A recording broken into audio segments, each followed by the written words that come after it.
Hello, YouTube land. This is Brenton Sawin coming to you from Lexington, Kentucky, the Bluegrass State. Before we get started, if anyone out there has a story they'd like to share here on the show, you can contact me at brentonsawin@gmail.com. I'll leave that in the description. If you want to contribute to help with the show, it's very much needed as of now and through probably the next couple months. You can go to PayPal me link in the description and click it. It's super easy to use. One step and you're done. So God bless everybody who's helped me with that. And anyway, we have a guest today. I'll let him introduce himself in case he doesn't want to use his whole name. And then we're going to get into some of his encounters with the Dogman. Hey, buddy, if you would introduce yourself, and I'll give you the floor. You tell who you are, and then let's just get into it. Okay. My name is Ed. I'm from New York, born and raised in New York. Today I'm 57 years old, and right now I'm living in Arizona. And I've had 3 separate encounters, and I'll give them to you in chronological order. So, I was born in Long Island, New York. That's that little island in the Atlantic Ocean, just off the coast of New York on the South Shore. And when I was 16 years old, my friends and I decided in the middle of the summer to take a bike ride down to the state park. And the state park is 1,700 acres, plus a couple of hundred acres around the edges of it. So it brings up to like 2,000 acres, whatever. It's like the biggest state park on the island. So it was just a typical bike ride. Saturday night, state park is closed at dark. We go in about 9:30, and it was just, we were 16 years old. This is 1977. So we bike ride into Heckscher Park, New York, in the town of Islip, and we bike ride on the bike trail, and it's like a 10-foot wide blacktop. It's a road that the utility vehicles use, and but there are, at certain points, there are those fence posts, so they don't want people driving their cars on the length of this bike path, but they want the utility vehicles to be able to use it. So we bike in, and we get about 400 yards from the end, which is at the Great South Bay. It ends at the water's edge for the bay. So I'm with 2 brothers, and they're like, let's take a break. Let's have a cigarette. We just bike 2 miles into the park, and it's a beautiful night. You can see the lights on the barrier island, Fire Island, and you can see the lights from East Islip Marina. They're having a baseball game that's about 3 miles away, but they have the bright lights on. Everything's fine. So it's just 3 16-year-old kids. We're on our bicycles, and we're in like a, we all have our front wheels pointing towards each other. And we're on this bike path. It's made out of blacktop, asphalt. So all of a sudden we hear this most horrendous noise, and I remember describing it to people in 1977. It sounded like a dinosaur screaming, and at the same time metal ripping.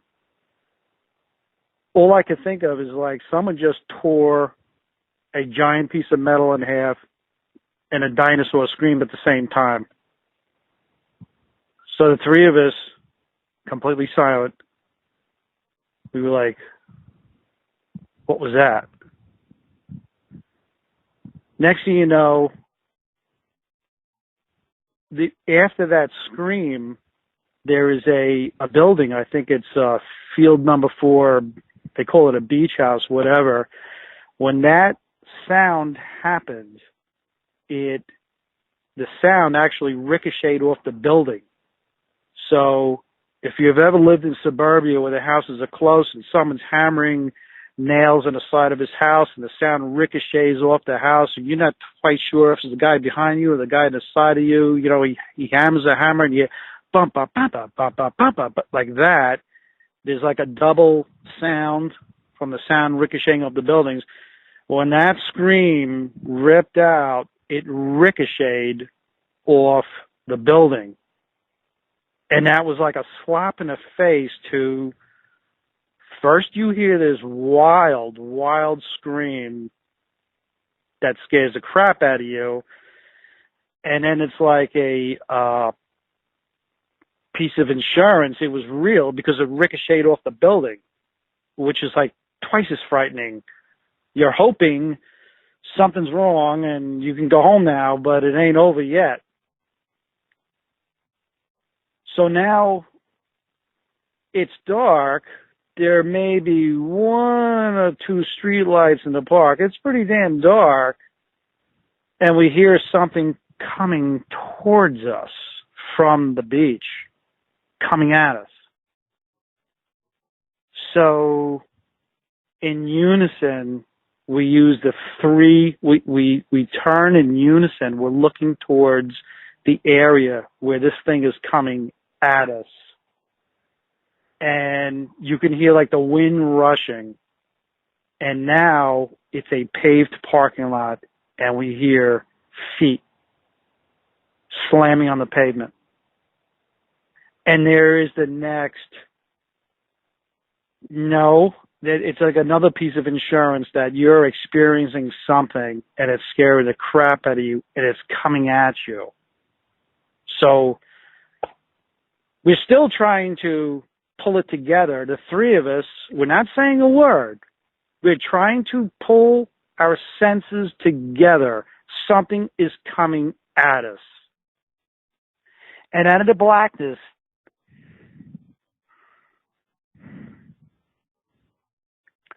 this thing comes at us. And it's like a demonic Dogman. And I looked at its face, and it had the wrinkled nose and the fiery red eyes. And this thing is steaming at us, full steam ahead. And it's like, there is no dodge to the left. There is no dodge to the right. This thing is like 8 feet tall, broad shoulders, hairy, running at the 3 of us, full blast. So it's like, you know, people talk about you have 1,001 thoughts when something high speed comes at you or some sort of a traumatic experience, and you're thinking of all these things. And it's like, I'm 16 years old, and I'm like, holy crap, the Brady Bunch ain't gonna work. All that stuff they told you about life. This thing is coming at us. It's gonna rip us in half. It just, your whole life comes crashing down. It's a slap in the face. There's other stuff in this world. And it was horrible. So now this thing. Now at this point. Go ahead. Now, I don't mean to interrupt you because you're doing good on telling the story. That's fine. Now, at this point, the encounters that I've had with things like this, it's so bizarre that the fear doesn't necessarily set in right away because you're trying to comprehend what it is. Is that kind of what happened with you? You know what? It was like instant trauma, okay? It is like it is like the biggest slap in the face to reality that something wild is coming at you. And it was so real between the noise and, you know, 3 people helps, you know, and, so this thing's coming at us, and,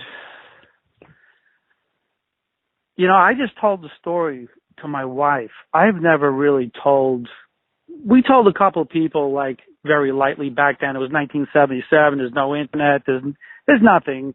And, you know, no one ever heard about a Dogman or, you know, even the ones down in Louisiana, the Lugaroos or whatever you call them. I mean, guys like me in New York, I don't know about that stuff. You know what I mean? And it's just like, it is so bizarre. And it's just like, you're fighting for comprehension and you have 4 seconds. You're 16 years old. You got 4 seconds. This thing's coming at you. So I told my wife this story, and I haven't really talked about this to anybody in a long time. And when I looked in its face and it's steaming at me, I looked down at my feet and I'm like, God, please don't let this thing take me. So there are 3 bicycle tires in a triangle, okay? And this thing runs right in between the 3 bicycle tires, right? It passed us 6 feet away from 3 16-year-old boys. And when its foot hit that 10-foot stretch of asphalt, you heard the foot slam on the blacktop like it weighed 1,000 pounds. And it was just like another slap in the face of insurance that you're having this real experience and it weighs 1,000 pounds and it could rip you in half. And when you heard that thing hit the pavement, it was like, oh my God. And it's like all those thoughts are racing through your head, and the next thing you know it passed us. Now I manned up. I'm not looking at my feet, and we're watching this thing zigzag across the field towards the pool house. And we're trying to focus on it, and the way it's zigzagging back and forth, we are like, wow. So the next thing you know it, the 3 of us panic, and we got to get out of the park. So we go on this high-speed 2-mile bicycle ride back to our houses. We get close to my house, and I'm like, Mikey, I'll see you later. His brother zoomed in the house, and the next day I try to talk to Mikey about it. He's like, we're talking about it. We're like, unbelievable. He goes, my brother is so traumatized. Till this day, his brother will not discuss it. Because this thing just, you know, for a 16-year-old, it's overwhelming. It's just, you got 4 seconds. All of a sudden, this thing's coming at you like a freight train. And it's just, you know, we have this great suburban life as 16-year-olds, and you're forced into, there's monsters out there that can scream and run past you and scare the living crap out of you. So we were really totally frightened. So I talked to Mikey about this. I'm still good friends with him. I talked to Mikey about this about 2 weeks ago, and he's like, he remembers it pretty well. He remembers the hairy arms and legs and the face. And he's like, I can't get my brother to talk about it. He's gonna try to get his brother to talk about it. I don't know. Mikey said that he'll back me up to what happened and what we saw. And so, and you know, of course, it's just like your typical state park in New York. It's loaded with murderers and weird stuff and the whole thing. So that was my first experience. And it was not unreasonable to think that it was going to kill you. Because it's headed straight towards us, the three guys, and it's like, well, holy, is it going to take all of us or one of us? Right, and everything you're looking at is a serious predator when it comes to what it is.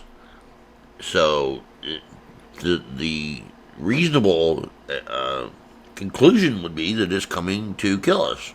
Period. Oh, absolutely. And, You and, see the and red fire in its eyes, the wrinkle in its snout, and it's just we don't have bear, on Long Island. There are no bear. There's some deer, but there's no bear. There's no mountain lions. There's no poisonous snakes. There's no poisonous spiders. It's really a very easy place to grow up. right, yeah. So when you were looking at this thing, you said it had red eyes. Did the eyes look like it had glow? That was. Oh, absolutely, absolutely. And what happened was, it was like such instant trauma that before it got to me, I was trying to mentally push it out of my brain and delete it. This is not happening. This can't be happening. I never want to see this thing again. And it's headed towards me, And it was just like, it took me the longest time to remember what that freight train coming at us looked like, because you're instantly traumatized. It is such a slap in the face. It is such, it just, life is so different when this thing comes at you out of nowhere. It is just so different. And it's just like, it's so very overwhelming. You weren't expecting it. If we were on a camping trip into a weird area, okay, you're expecting some weird stuff, but no, this is just a state park in suburbia, Right. Yeah. Yes. That's it. Whenever I explain my encounters and stuff, it's hard to convey the fact that it's so bizarre outside of reality that we know of that it's hard to comprehend it, but that yet there it is. And so your brain's trying to compute it and deal with the fear and deal with the what if and what may happen and all that kind of stuff. And most of the time something like that pops up is there for bad reasons, So you're not expecting a good outcome, So you're trying to deal with the fear and the shock, and if it wasn't for the shock, the fear would be overwhelming. Yeah, it's just, you know what? In the whole experience, only takes whatever it takes, 10 seconds, and it's amazing how long it stayed with me. Now I'm 57, and I started to remember more of what it looked like because I did the best I could to push that out and forget it, even though I had a lot of curiosity. I just don't want to look like, I just didn't want to remember what it looked like because it was just so frightening, and it was, overwhelming to look down at your shoes and say, is this it? This is it? You live till you're 16 and then this thing just takes you, Yeah. Yeah. I guess if you would, kind of just start like at the feet and kind of go up the creature and give us the best description you can. Every detail you can think of. All right. So it was definitely approximately 7 feet tall. We were all pretty close to 6-footers, and this thing's got to be at least 7 feet because I was looking up to get in its face. And it was very hairy. It was pretty close to a Dogman, but a little thicker. And like I've never seen it. Here it is at 77. There was really nothing much to compare it to, except for Bigfoot, And I remember saying, that's no Bigfoot. I mean, this thing's demonic. It's got red fiery eyes and a crinkled snout of a Dogman, and it's on 2 feet. And It's a little blurry because, I had a good 41 years of trying to delete that thing, and but I do have two other encounters. And what happened is, I was thinking that my eyesight was like okay at the time, and I know the other two guys had better eyesight. So I asked Mikey about it, and he's down in Georgia now. He said he would comment on the sighting to anybody. He's not afraid to talk about it. And he's like, he remembers the hairy arms, the hairy legs, and this beast freight training dead center to the three kids. And but I would take a Dogman plus some weight and thickness, but the face was definitely very, very close to a Dogman. So you're saying like the it had like a snout, but it wasn't like really profound, is what you're saying? I remember seeing the crinkles, which totally frightened me between the black nose and the eye sockets. When I saw those crinkles, like those leathery crinkles, it was like the nail in the coffin of trauma. And I didn't want to look it in the eyes. You know what I mean? It was just, yeah. That was unbelievable. It was really. I guess the only thing you had to compare it to really was werewolf, right? A werewolf, and I kept, it's like, no, it's not a Bigfoot.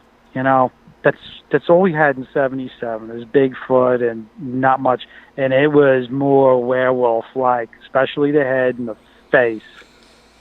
And because I was, when this thing's coming at me, I wanted to see its face. I wanted to see, is it going to the right? Is it looking at me? Is it looking at the other two guys? Do you dodge left? Do you dodge right? And I looked at it in the face, and as I recall, it was, for some reason, slightly looking not at me, to the left, but its body mass was dead center to the three kids. So I was like, I can't judge this. And I remember saying, there's no dodging to the left or right. You're sitting in your bicycle, and you're going to be taken out. Now, the legs on it, were the legs straight like a human leg or dog leg? No, not like human, like a dog. And what was totally building up is you heard its footsteps coming, and it's like, like the old Flintstones cartoon. You can hear these heavy feet hitting concrete, and it was like, that was another piece of insurance. You're not hallucinating. This thing's coming at you. We didn't do drugs. We didn't have any beer, nothing. It was just a cigarette. And to hear that on the concrete, I also told myself, please, no. Those aren't footsteps. Please, no, it can't be. But when that foot hit dead center, and it was such a slam, I had a friend that had a horse. His horse stepped on my foot once, and I was like, it was frightening because it was like it weighed like 1,000 pounds when it hit that little 10-foot wide asphalt strip. Totally frightening. Yeah. Well, I guess if you want to, we'll move on to your other encounters, and if we have any more questions about that, we'll come back to it. So, fast forward, it's 1994, still living in New York, and I decide I'm going to the Grand Canyon. I'm taking my dog to the Grand Canyon. I'm going cross country. So, I'm all excited. I'm geared up, brand new 4x4 pickup, and I drive across America, and everything's fine. And what I don't realize is I'm overdriving. I'm just driving too much, and I'm not getting enough sleep.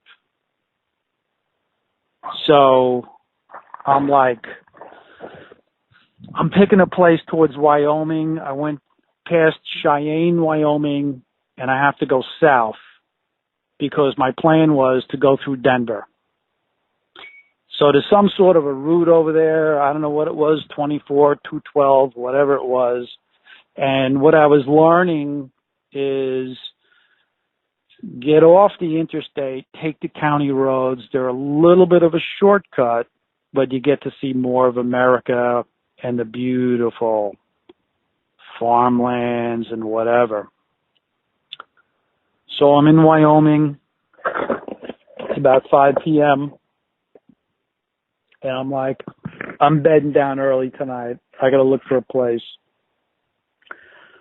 So I'm going down this county road, and it's these beautiful foothills, soft rolling foothills with like that very short cactus. It's about 6 inches tall, that scrubby cactus, and some grass.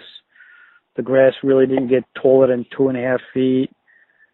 Just these soft rolling hills.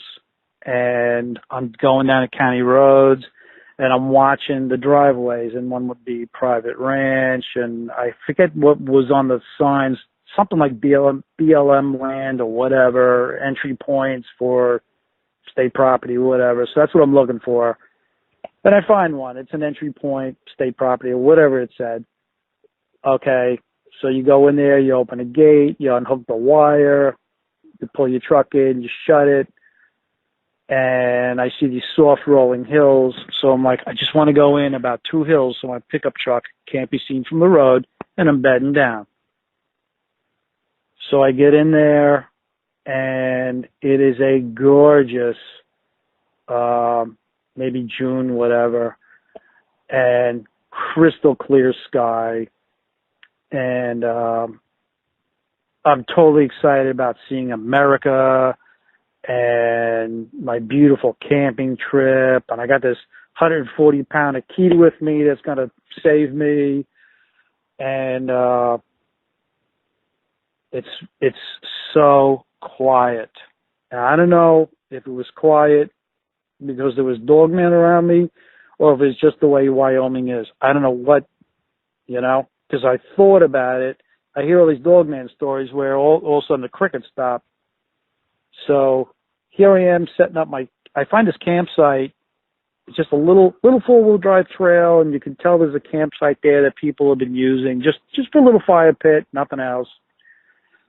And so I find this place, and I'm sitting on a tailgate with the dog, and I hear this dripping noise. And I'm like, don't tell me my pickup's dripping. There's only like 1,500 miles on the odometer. This can't be. And it wasn't the pickup dripping. It was my clock on the dashboard. I had a little wind-up clock up on the dashboard, and I could hear it ticking from sitting back on the tailgate.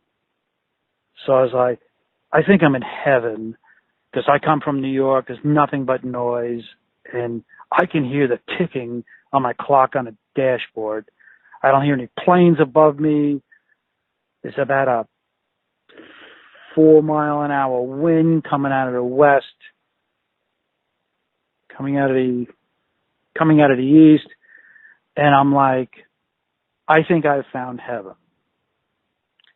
So I see these black things in this field east, parallel to the road, and I figure they're cows.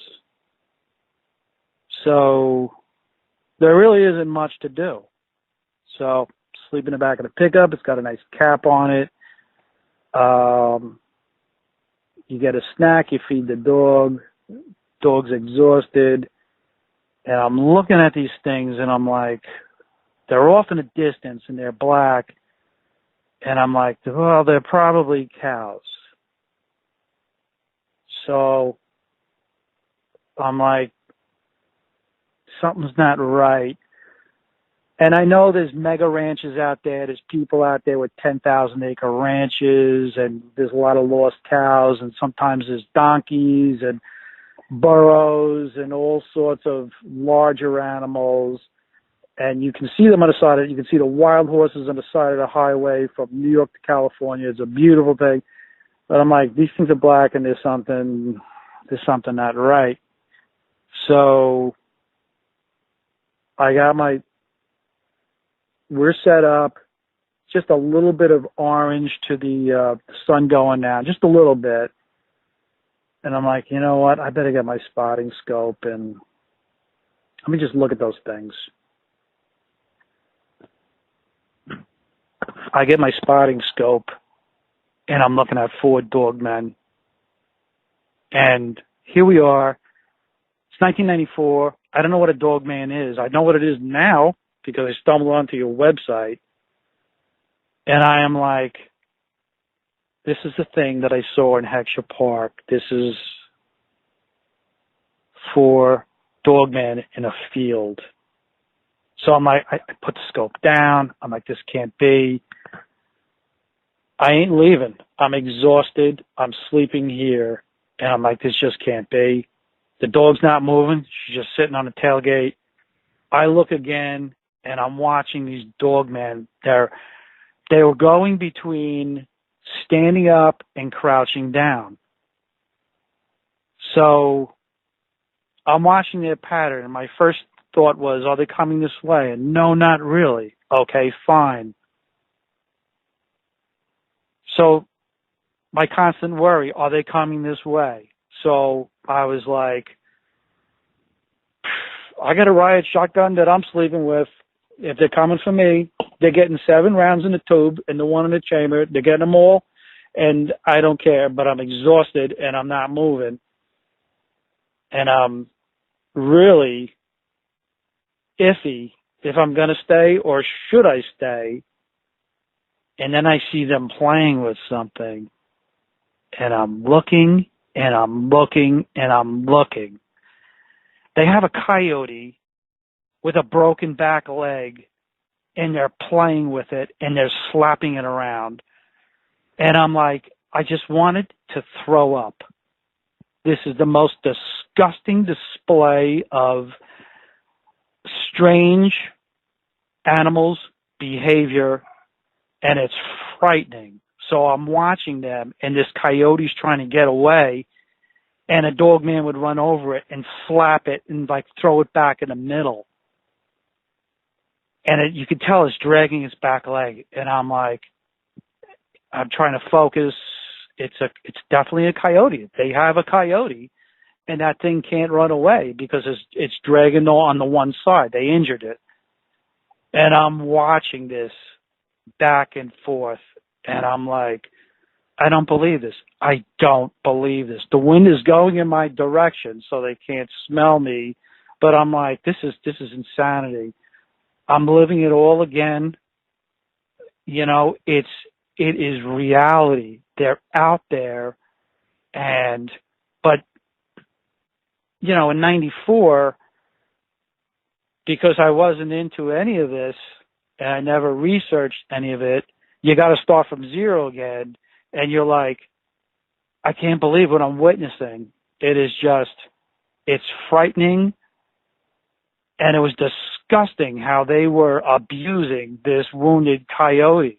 I couldn't take it anymore. And I got my Akita on the tailgate. I'm like, you know, I could see them taking my Akita and doing the same thing. And I'm like, I'm trying to monitor them, and I'm like, you know what? They seem to be bumping over about 30 yards away from me, and they just kept on seeming to bump away. They're not coming my way on these soft rolling foothills. So I'm like, I'm trying to take a calculated risk here. I don't want to get behind the wheel again. I just spent whatever it was, 2.5 days to get to Wyoming, and I'm overly tired.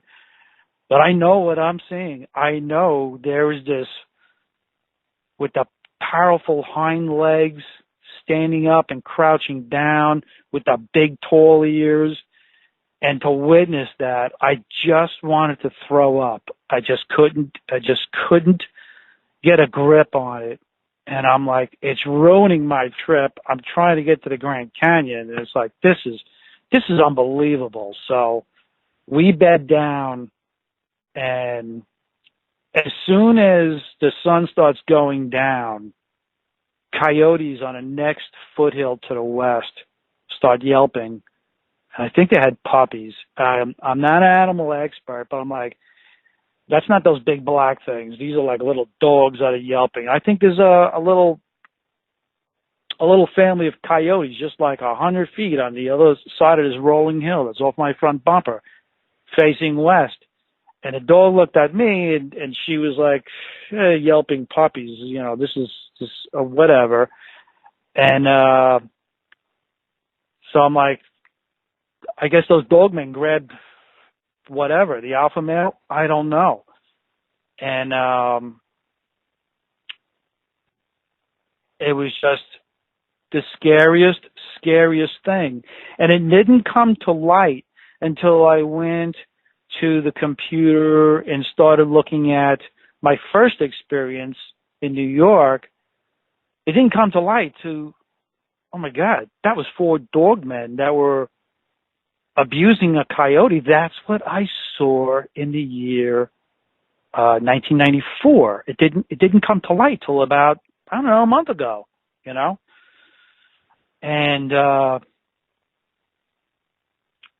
it was really, really upsetting. It was like, and so I slept that night.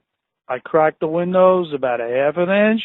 I had the shotgun laying on my leg, safety's off. It's all like, I had no idea that they're going to laugh at your riot shotgun. They'll take a couple of rounds and keep on tearing you. I had no idea. I felt safe with my shotgun, but now what I know that I know now after going on a computer, I should have left. And that's about it. Yeah. They don't only get shot either, so they'll avoid the shotgun.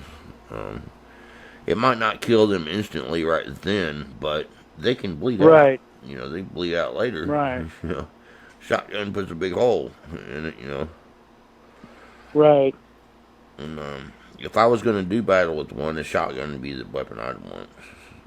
Just because, especially if it might be close quarter, I'm not pulling the trigger till they're 10 feet away, but 5 feet away. But I'm not a hunter. I don't know much about this stuff, and it's amazing how I knew nothing in '94. I knew nothing until 2 months ago. I started researching this. Right.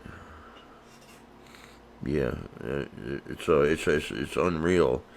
How many encounters people are having out there, and all the information that there is. It's just a reality. They're out there. I've not personally seen a dogman. I've seen Bigfoot a few times, but I hope I don't ever see a dogman. To me, that's the ultimate of the scariness is the dogman.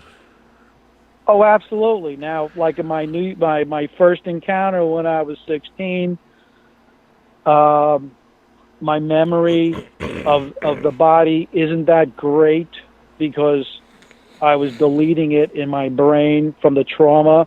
But in '94, I was more of a man and more brave and trying to soak in the description and the details. And I'm telling you right now, there were 4 dogmen, without a doubt. Without a doubt.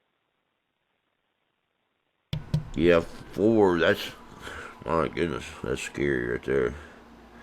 And so the fact that it was playing with this the little coyote, kind of tormenting it, and that almost gives you another level of viciousness to it. Evil. Oh, absolutely. It's the evil element because, you know what? They're just not taking it from meat to eat. They're torturing it. That element is really frightening. Right. Did it look like a family pack, like a male, female? They were pretty close to the same size, and they did like a little bit of a hopping thing from 4 legs, and I kept on telling myself they're just black cows. And before I pulled out the spotting scope, I was like, what are the chances of 4 black cows looking at you straight in the face so you can get the silhouette of just that shape? How come these cows don't go sideways, That's what got me to pull out the spotting scope. I said, there's something wrong here, and I got a bad feeling. And when I sharpened in, oh boy, it was just like, I don't believe this. It is just, Yeah. you take a trip across America today, now you can expect it. But, I'm not a woodsman, and I'm just like, it's shocking it's just totally shocking. So, as you, kind of crashed out and stuff there that night, did they ever come back around to? Absolutely not. And what I was thinking is I had the wind in my favor. The wind was blowing from them to me, so they're not going to smell me. And my pickup was just a little bit over the edge. Now, they could have seen the pickup a little bit. And I was like, I will never touch this brake light with towards down. I was like, the biggest mistake is to touch that brake pedal. Yeah. And for some reason, were you the only vehicle? Forget it. I was the only guy for an easy 50 miles. I know there's mega ranches out there, and I didn't see anybody until the next morning. They came from they didn't come from the highway. They came from the inside. So I'm thinking one of the mega ranches, it's like an interior road, and I can tell what they do is they would dump a little hay at the campsite. So maybe they were doing the guided thing on the horseback, people from out of state, and do a little coyote hunting, whatever. And they were nice people. They waved. And but what was shocking to me is, when I think back, it was a good 50-mile radius of these very short rolling hills with really that much woods for them to hide, which was pretty damn scary, Yeah. Well, as long as they've got a little bit of woods, rolling hills and grass, they can squat down and do pretty good. Just on all fours, crawling around and staying hid. I think that, looking at the map from Cheyenne, when you start dipping into Denver, there are a couple of mini lakes on the map. So, maybe there's a water source over there. That's probably why they're there. And I left in the morning, and it was like I didn't want to put my foot out of the truck to see if one was laying under the truck. It was just like, Yeah. I was warned about the rattlesnakes. I had a snake spear if I had to, take out a snake because the dog likes sleeping under the pickup. And, I'm trying to hang my head under the pickup to see if that ugly thing is laying under there. But Wow. it's just very unfortunate. Like, I was forced and cornered. I had to sit down, but I also had this inner feeling like, for some reason, they're not coming over the ridge tonight, and I don't know why. Yeah. Well, I noticed on the first encounter you said, God, oh God, please don't let it get me. How much did your faith come into play on helping you get past it? Well, you know what? I've always had, at the time I was like a very immature Christian, just learning. But I knew that when your life is on the line, you can go to God and Jesus. I know that. Right. So I know that. I know it now. It plays an incredible defense. And but I do know that when you're a person of faith, uh, you're just kind of born that way, and you could be a stupid teenager, and you get a couple of extra chances, and you get a couple of angels that come around you and save you, and then you become an adult, and then you understand that, you know what, you've been saved like 6 times. You got to wake up, you know. Yeah, Which, you don't want to start taking advantage of it. And only go to oh, God when you need Him absolutely. like that. So yeah, Which I did have the ultimate being saved by the cross just a couple of years ago, that I wanted to at least get the third story in. yeah, yeah. Okay, go Do you ahead and want run me? your third You story, want and me? then we'll go there from there. Okay, now we'll go to the year 2000, and I'm still living in New York, and I go out my boat for the weekend, and what I do is I cross the bay. It's like a little 5 mile trip across the bay, and there's the barrier island off of the Long Island. It's a little strip island. It holds back the Atlantic Ocean amazingly. And so I got this 25-foot boat, and I'm going to the barrier island to spend the night. And there's this little natural area between the Watch Hill Marina and the Smith Point Bridge. It's a little natural area. There's some beautiful coves there, but it's all shallow. It's hard to get to. So I've never ever seen anybody spend the night there. And even during the day, it's only like 18 inches deep on low tide. High tide, you're lucky if you get 2.5. So what I did is I went over there during the winter with the trolling motor, and I found a little slot so I can get a 25-foot boat, 150 feet on the beach, drop 2 anchors, and spend a day and the night. And I did 40 years of boating out there, so I knew what I was doing. So I could actually time the tides. And it's like, if you don't want to rock all night, I'll put the boat in the sand. It'll be in 15 inches of water, but you'll be on the bottom, and I can time the tide. In the morning, you can leave. So I got really good at using this one particular cove, and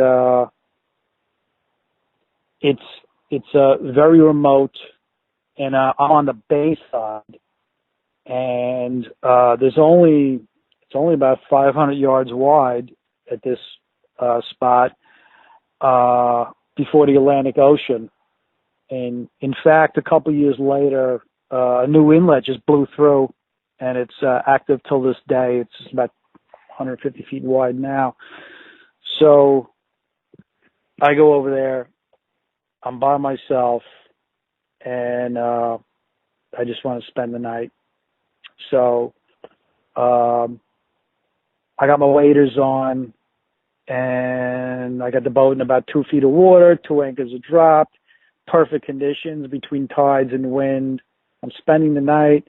I got a campfire on the beach, and I'm all by myself, and I can see the lights of Long Island, glowing orange, just completely perfect, very quiet. And it's super rare where you'll see people out in the bay at night, because you got to know what you're doing, or it's pitch black, it's dark. So if you ever see anybody out in the bay at night, man, I always circumnavigate around them and treat them all like amateurs. They're going to crash into you. So, but anyways, so here I am around my campfire. I'm sitting in a lawn chair, drinking a beer, smoking a cigar, and life is good. And it's just, you're away from the rat race of New York, and I'm on this barrier island, and it's this little pristine natural cove. And then I hear something walking in the cattails. And there's deer. there's deer over there. And, okay, so possibly we have a deer. I hear something walking. So, all right, well, this deer, fox, raccoon, okay. As far as a person is concerned, it's an amazing swampy area. You just get this little 30-foot strip of beach, and then it reverts to a swampy area.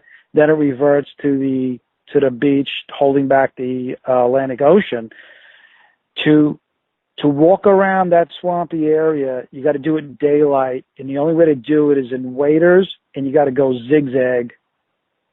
It's virtually impossible to do it at night because you will sink in muck, you will get stuck.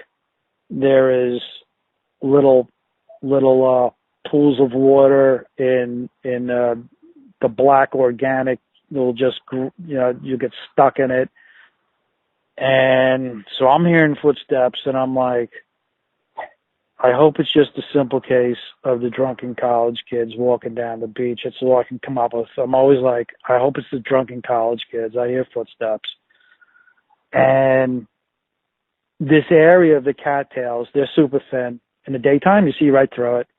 Okay, so it's just a little bit thin strip of cattails, and then it's like that marshland it's only about a foot tall, and then you come up to the big sandy strip. So I'm like, there's something in that tiny strip of cattails. And I had a flashlight. It's in my front pocket on my waders. And then it starts getting louder, and it starts thrashing. So I'm like, okay, how about two deer mating? How about two deer mating or fighting? Okay, let's go with that.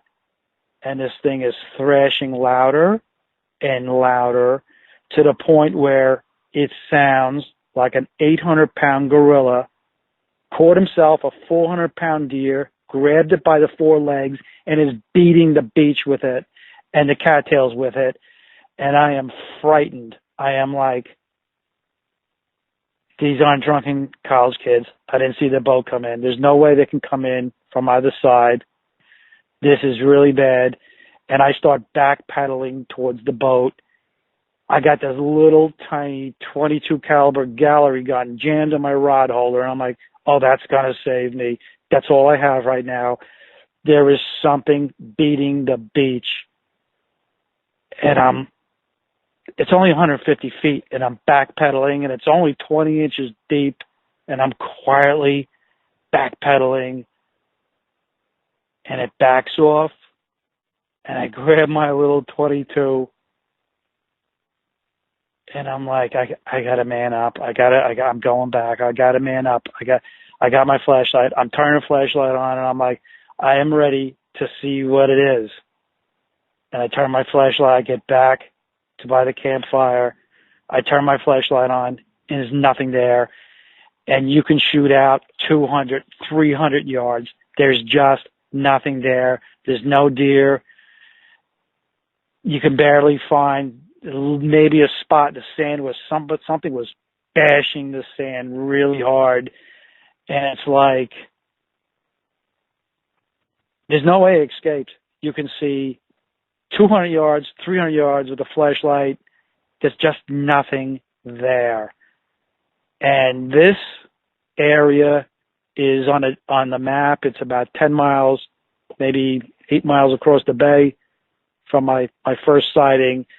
And it's like, I don't know if there's something going on here with the natural areas, but you can tell to get the deer, there are no deer tracks in the sand. It's over. Something super large was beating the beach, trying to intimidate me, trying to scare me, and it worked. And it was there for 15 minutes, and it's gone. I actually spent the night in the boat, came out in the morning, looked on the sand, absolutely no deer tracks, but there was like, you can tell there was something behind there that was doing something. And in the sand, you're not going to get any good tracks, you know? So to me, that thing disappeared. That was the bad part about it. And what it was, I don't have a clue.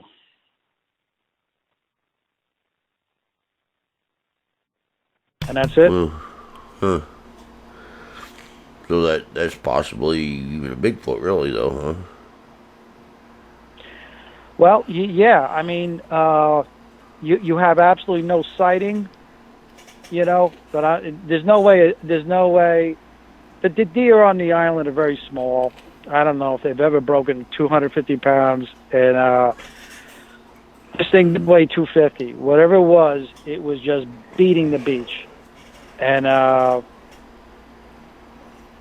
which is it's just another little puzzle piece to what's out there, and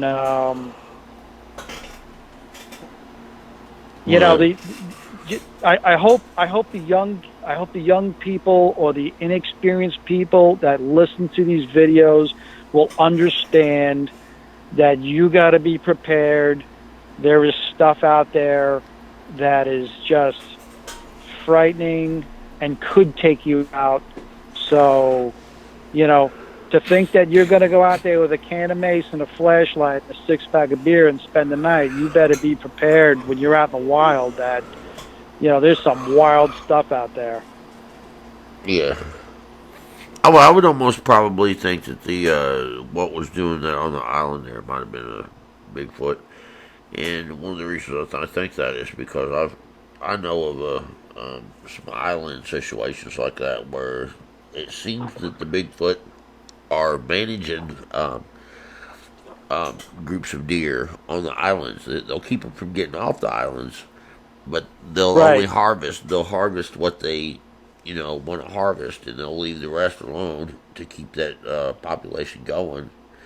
And they're almost doing it like they're farming. Right. I've got some video of the deer, being herded from one little island over to the next, and that's what it seemed like to me from what I was observing. Um, Well, I went over there. I spent many years over there exploring the channels and the little islands and the grasslands, and I would go in there with my waders, and I would get big bucks at the beach, and it's very, very hard to explore and look around. It's got to be daylight. You got to have waders. You got to have a lot of patience. And you can't get in there with a quad. You can't get in there with 4x4. You can't get on there on horseback. It's just got to be by foot. And to navigate it at night is impossible. so it would be a perfect place for a Bigfoot to have a little herd of deer to manage. Oh, there's a lot of deer over there. So, Yeah. especially my first sighting. I mean, there's hundreds of deer on my first sighting, and just plenty of animals. Yeah. Huh. And Well, and I do have one more story if you want to talk about the power of the cross. yeah, yeah. Go Okay. ahead. This was about 4 years ago. About 5 years ago, and I used to take regular trips to Death Valley with my buddy, and we would load the pickup truck up with some dirt bikes, and we would go camping, exploring, and dirt biking, and we did it for a few years in a row, and we were pretty good at it.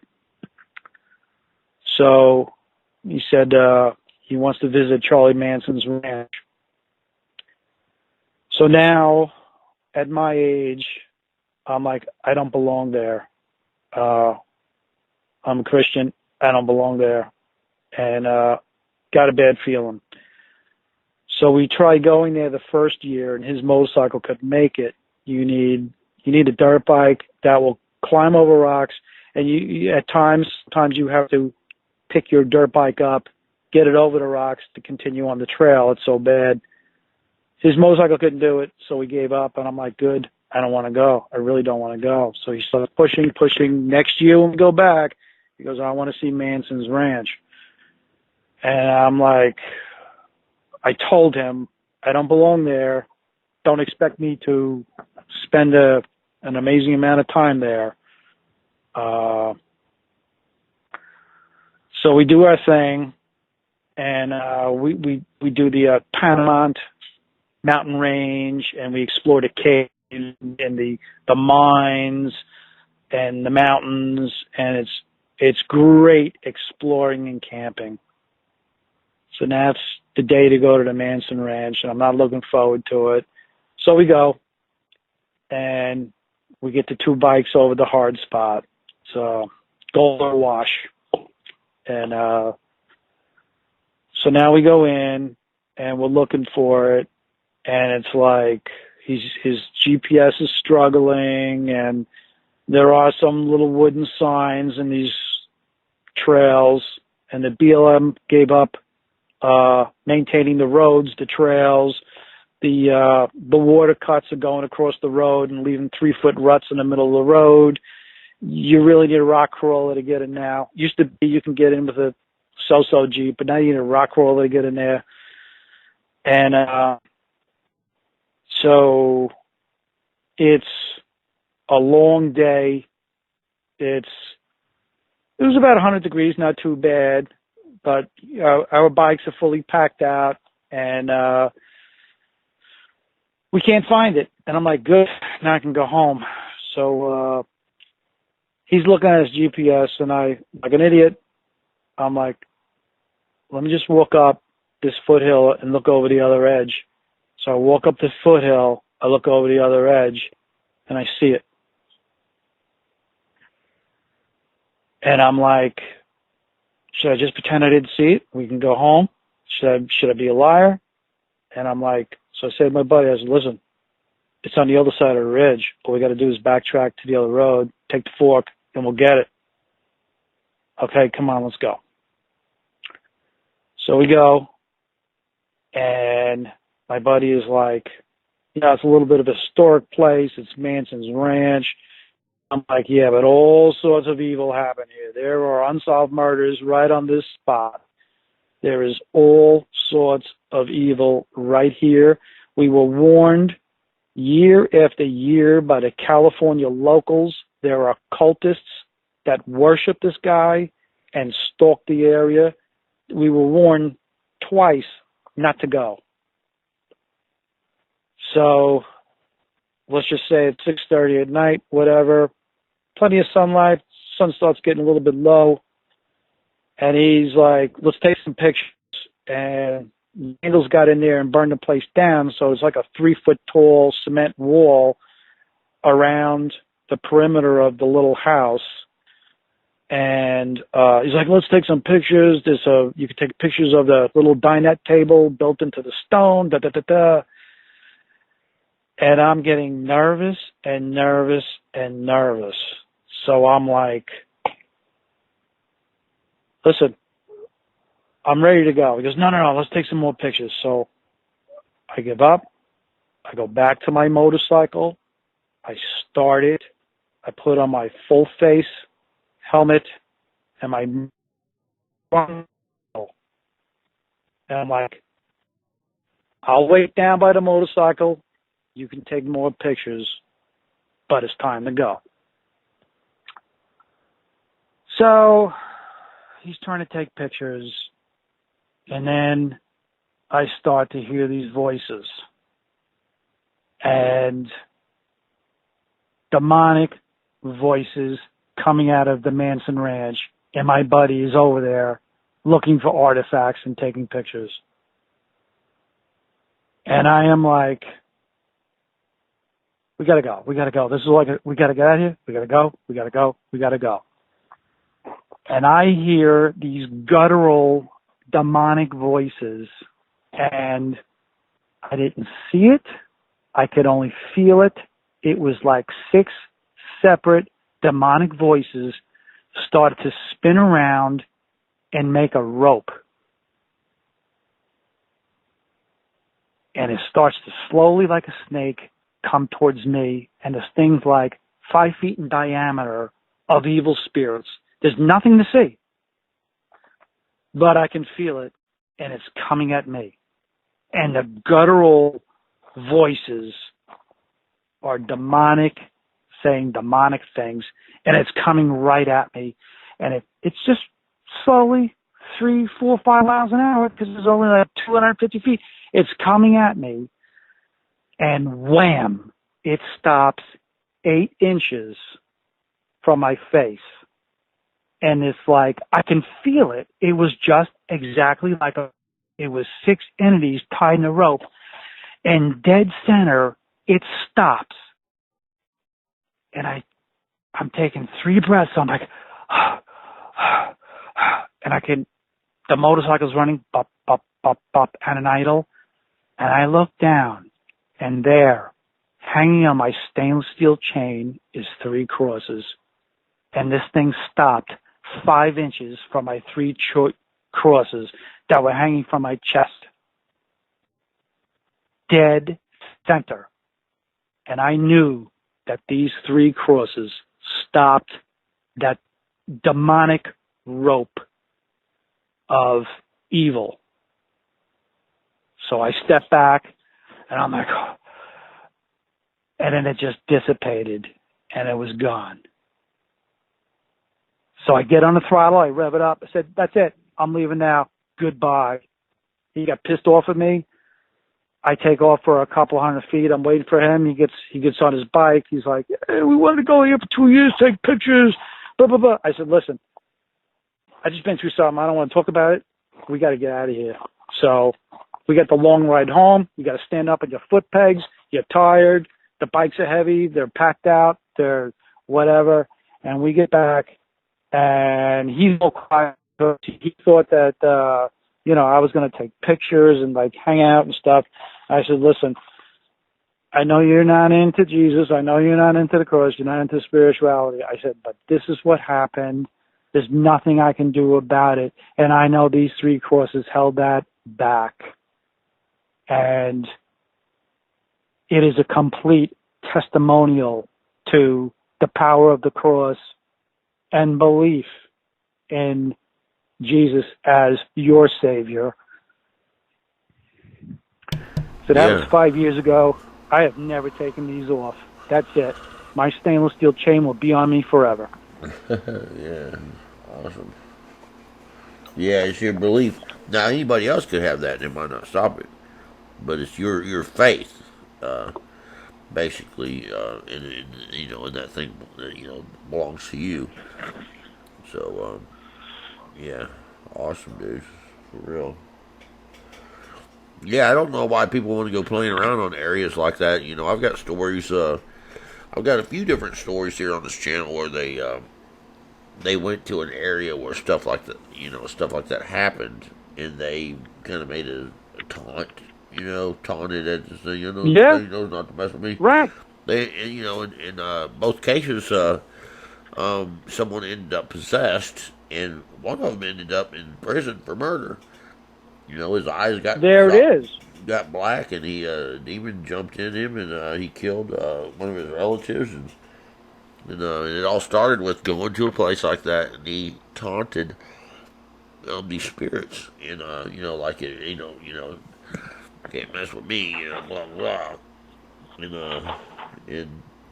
but they did, and in one of the cases, the guy was going up the ladder. They were going up this spot in this haunted house, and a demon rips the shirt off the guy going up the ladder. That's really bad. It's really bad. Yeah, that's not good stuff at all. It's time to leave. When stuff like that's going on. Yeah, and it's you have these people that they think they're mediums. They think they're control. They think they're talking to your deceased Uncle Henry. they don't know what they're dealing with the spiritual world. You have no idea what's on the other side. You have no idea what you're dealing with, and Yeah, you see, you're told. it's not Uncle Henry that you're talking to. No, And no. sometimes too, they'll have like a medium come to them, or one of them psychics or whatever, and the psychic will tell them something. They'll say nobody else could ever know that. Well, that deceiving spirit that follows you around does. And just because there's something that told the psychic something that nobody else would know, doesn't mean it was God, or doesn't mean it was that medium doing something good, because there's demonic spirits that are around watching you. And like in the book of Job, Satan was around watching that hedge, trying to find a way into Job. He would have known all kinds of things about Job. You know what I'm saying? You're told in scripture. You're told in scripture 3 times to not entertain the mediums, the psychics, the wannabe prophets. You're told not to entertain them. We don't have the ability and the power to sort through the supernatural, the spiritual world. But the most beautiful thing about it is when you jump on ship with the Bible, God, and Jesus, you jump on ship with that, you don't have to think, because you are protected. You'll be fine. You don't have to think. It's such a crystal clear, easy way to live. You don't have to suppose. You don't have to. It's just a simple, easy way to live. Yeah, and it says not to talk to these spirits. But so when you got ghost hunters come in, and the first thing you do is call out, "Who are you?" They're automatically opening the door right there. There'll be people have haunted houses, and they'll say, "Well, I've got psychics coming out and ghost hunters." It's like, well, you're going to make your problem worse. They're calling me because they got problems or being attacked in their home. And it's like, well, the first thing you stop doing is calling these ghost hunters. They're coming out there and they're calling on these spirits, and they're speaking with them. And the Bible says that there shall be none found among you that do these things, because it's an abomination before the Lord. And so, I mean, there's nothing I can do to help them if they're going to keep doing it. And I know that they don't quite understand that these ghost hunters and these people who claim to have abilities to speak with the other side, that they're doing it by demonic forces, not God. We got the Holy Spirit that'll tell us something. Absolutely, they're spinning the wheels in the mud, and they're getting nowhere. And we're protected, and we also are given little hints and spiritual insight, like kept on telling me, don't go to Manson's Ranch, don't go there. The place is a mecca for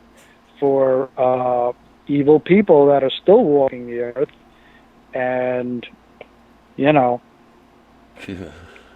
and learn. Right. Yeah. Well, I really appreciate you coming and sharing all your stories, man. And over to cross anything else, man, you give me a holler to come share some more. Oh, absolutely. I'm retired. I'm living in Arizona, and I just want a peaceful, quiet life. And so far, so good. All right. If you ever go on any of your trips and end up coming by this direction, holler at me. Oh, absolutely. I am going that way next May for an extended trip. Well, give me a holler, man. Maybe we'll stop and do something as you come through or something. Absolutely. Alrighty. All right.